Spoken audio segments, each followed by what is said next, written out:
प्यारे बच्चों, good morning. पिछली क्लास में मैं समायोजन सहित अंतिम खाते के बारे में आपको पढ़ा रहा था। अभी उसके कुछ बिंदुएं शेष बचे हुए हैं जिस पर हम आज आपके साथ चर्चा करेंगे। 16वां है माल का आहरण। जब व्यापारी व्यापार में से अपने निजी प्रयोग के लिए माल निकालता है तो इसे घर खर्च या निजी खर्च या आहरण कहते हैं। आहरण के लिए निकाले गए माल का मूल्यांकन लागत मूल्य पर किया जाता है। इसके लेखा के नियम हैं।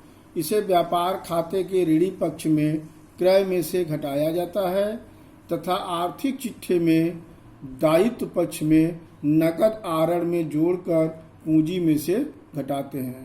इसका जनरल लेखा होगा drawings account DR to purchases account being goods taken away for drawings. फिर है 18वां माल का नष्ट होना। कभी कभी व्यापारी के गोदाम या दुकान में आग लग जाने या किसी अन्य दुर्घटना के कारण माल नष्ट हो जाता है। ऐसी स्थिति में यदि माल का बीमा नहीं है तो लाभ हानि खाता ऋणी तथा व्यापार खाता धनी करते हैं तथा क्रय में से घटाकर दिखाते हैं। इसके लिए रोजनामचे में निम्न प्रकार से लेखा करते हैं।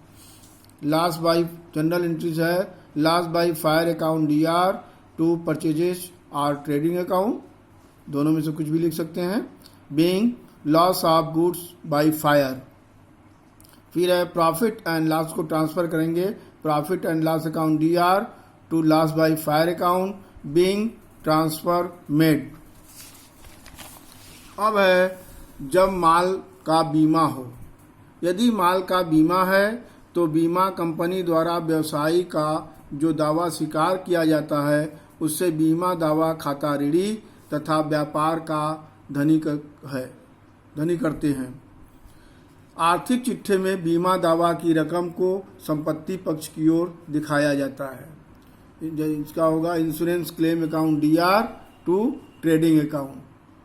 हानि से कम राशि मिलना, मतलब जितनी हानि हुई है यदि उससे कम राशि प्राप्त होती है, धनराशि प्राप्त होती है तो क्या करेंगे, यदि बीमा कंपनी वास्तविक हानि से कम राशि देना स्वीकार करते हैं तब अंतर की राशि को लाभ हानि खाते के ऋणी पक्ष में दिखाते हैं क्योंकि यह व्यवसाय की वास्तविक हानि होती है। इस स्थिति में जर्नल में लेखा निम्न प्रकार किया जाता है। Insurance claim account DR profit and loss account DR to loss by fire account.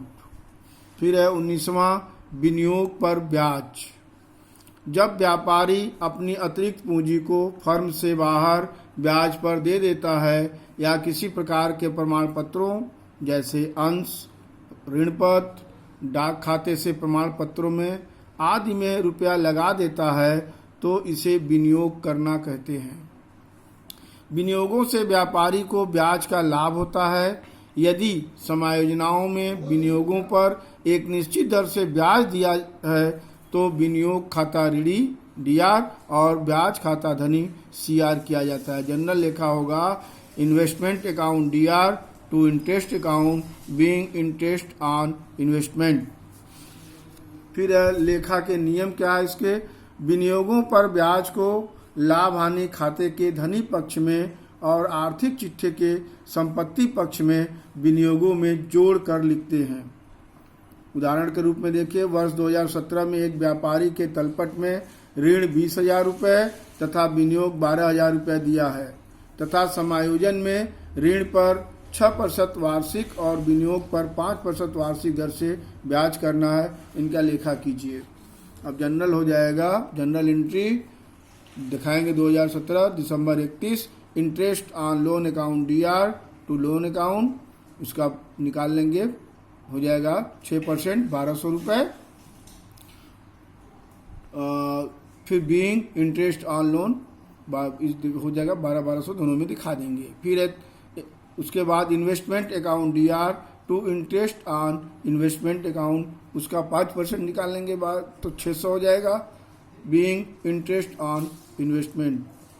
फिर है प्रॉफिट एंड लॉस अकाउंट में इसको ट्रांसफर करेंगे, दिखाएंगे डीआर साइड और सीआर साइड में बनाएंगे। तो डीआर साइड में लिखेंगे to interest on loan account 1200 और इधर दिखा देंगे by interest on investment account 600। Balance sheet होगा लोन लायबिलिटी साइड दायित्व पक्ष में और इधर हो जाएगा एसेट्स संपत्ति पक्ष। तो दायित्व पक्ष में लोन दिखाएंगे 20,000, उसमें इंटरेस्ट ऑन लोन को जोड़ देंगे 1200, अमाउंट वाले कॉलम में 21,200 रुपये दिखा देंगे। और संपत्ति पक्ष में investment 12,000 add interest on investment 600, कुल 12,600 रुपये आपको संपत्ति पक्ष में दिखा देंगे। बस आज इतना ही, धन्यवाद।